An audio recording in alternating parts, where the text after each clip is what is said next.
Yo, my man. What up? Good to see you. Good to see you, too. I know you're on a tight schedule, so let me know whenever you're ready to go. I'm ready when you're ready. All right, here we go.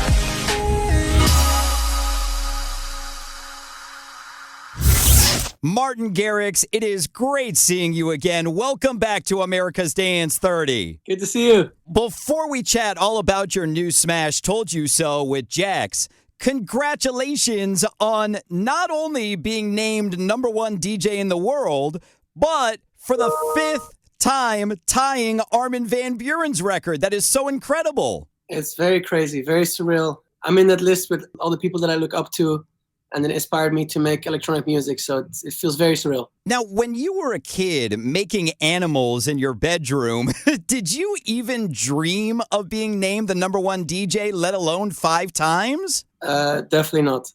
I didn't really think that much. I was just having fun, experimenting, trying out new things, and then, I don't want to say by accident I made the song, but you were part of it. Like, it was it really changed everything overnight for me, and it's over 10 years old now, which is kind of crazy. I'm very, very grateful. That is insane. Now, in the weeks leading up to the announcement of the top 100, are you even thinking about it, or is it just something that pops back up like the days before? They told me, I think, 10 days before. So I had to, because that's when the voting closed, and I was playing the Amsterdam Arena. Because I was #1, I had to play another 30 minutes. So it was 2 hours set instead of 90.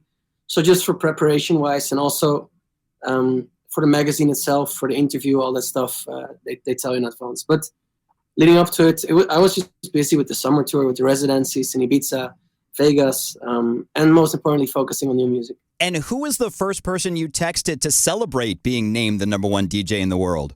I have a group chat with my mom, dad, and sister, so it was nice. That is so awesome. Well, congratulations again. Let's talk about this new smash with Jax. This is such a crazy story how this came together. Now, forgive me if this is a stupid question, but is this the first time that you've been tagged in a video of an artist posting a song to finish it and then actually taking part in it? I definitely think it's the first success story where we actually finished the song and turned it around super quick. Because I heard the demo in August, I think. But I was in the middle of the summer tour, etc. And then I just messed around with it. Then I met Jax in Vegas, and she's incredible. The whole hook was there, the piano hook. It's super catchy, and after spending a lot of time on the production and finding the right direction, because I wanted to give it like the nostalgic, feel-good dance music, like 2016, 2015 vibes, maybe 2012 vibes. But it gave me a very nostalgic feeling hearing the piano and her voice, so I wanted to continue on that in the production, and I'm super happy with how it turned out. Yeah, it's such a feel-good smash. Now, take us through the process. You weren't the only one that was tagged in the video, right? No, there was Geta, Gesto. I feel like every DJ and producer got tagged in the video, but I don't know. I got the stems. I just really focused on how I heard it, and I didn't really want to think too much about what others were doing if they got the song. I immediately connected with Jax, and I sent her videos, updates. We were brainstorming about small little rewrites, and basically from the moment we met, we connected, and we polished the song into how it is now. Well, speaking of the videos that you were sending back and forth, I saw the video, which is hilarious, of you singing it. Now, have you ever left your voice in one of your songs, even as like a vocal stab? Yeah. On a lot of Garrix songs, there's me in the background. Also, if I need to have like the vocal feel like more like a group vocal, I'll lay it on the background vocals. I'll stand on different positions in the room around the mic, put it in the background, reverb it out. But I haven't done like a lead vocal. Well, soon, hopefully.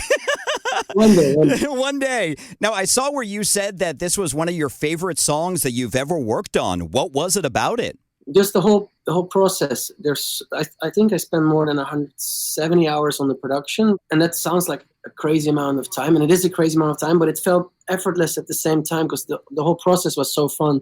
Working with Jax, also recording the violins, the guitars. There's a lot of real instruments that we used in the production, and just the feeling of to see the song come together, all these different elements, them being able to play it in my hometown. We premiered it in Amsterdam together with Jax, like seeing everything come together and people responding to it. It's amazing feeling. Because it's such a great song. And yeah, you mentioned that you spent 178 hours on the production of it. Where does that rank compared to other Martin Garrix smashes? Usually I'm at around 100 hours. Most of it is just simply overthinking, trying every single option and then reverting it back to how it was before. But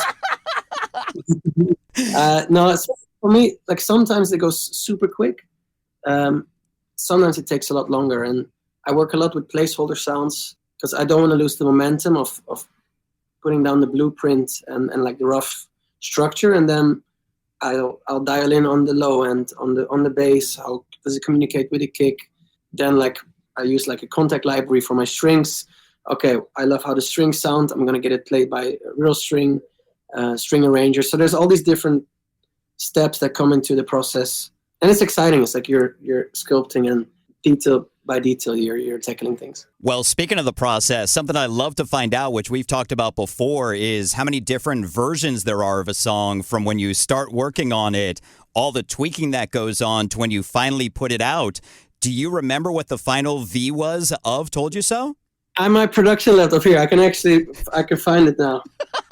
1 second. And isn't it funny? I mean, we were talking with Alesso about how you get so far down the line with versions and then normally end up like hopping back to like version 5. Yeah, especially because it gets to a point where all the small changes you're making, like I feel like there's only very few people who actually hear the changes. But in my head, I want to have at least tried it. Even if it doesn't work, but I want to have tried it so I know it's not working. Like I never ever want to have a song out and be like, oh, what if I change that? I want to be in my head like, oh, I tried that, it didn't work, or it worked, but otherwise it's gonna make me go crazy. Yeah, and I saw in the video when you posted about all the instrumentation and even the noises that nobody hears. These are all the files. Oh my God! There's 279 different saves of the project. So yeah, it's a lot. But it's a lot!